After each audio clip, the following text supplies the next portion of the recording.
Armed Forces Inter-Services Squash Championship 2025-26 জিতল Indian navy. সাংস্কৃতিক বন্ধনকে উদযাপন করার জন্য 6 দিন ব্যাপী ইন্ডিয়ান সিনেমা ফেস্টিভ্যাল শুরু হলো শ্রীলঙ্কায়। প্যারালাল নামে এআই স্টার্ট আপ লঞ্চ করলেন পরাগ আগরওয়াল। 2035-এ নিজস্ব স্পেস স্টেশন লঞ্চ করার টার্গেট করল ভারত।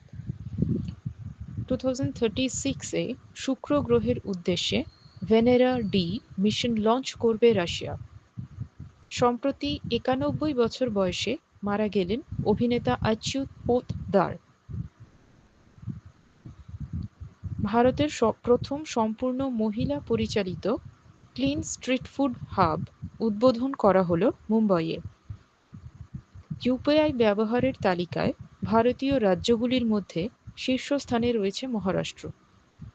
লিঙ্গভিত্তিক মজুরি বৈষম্যের ক্ষেত্রে দক্ষিণ এশিয়ার মধ্যে সবচেয়ে খারাপ অবস্থানে রয়েছে পাকিস্তান। লা গণেশনের মৃত্যুর পর নাগাল্যান্ডের রাজ্যপাল হিসেবে অতিরিক্ত দায়িত্ব পেলেন মণিপুরের গভর্নর অজয় কুমার ভাল্লা।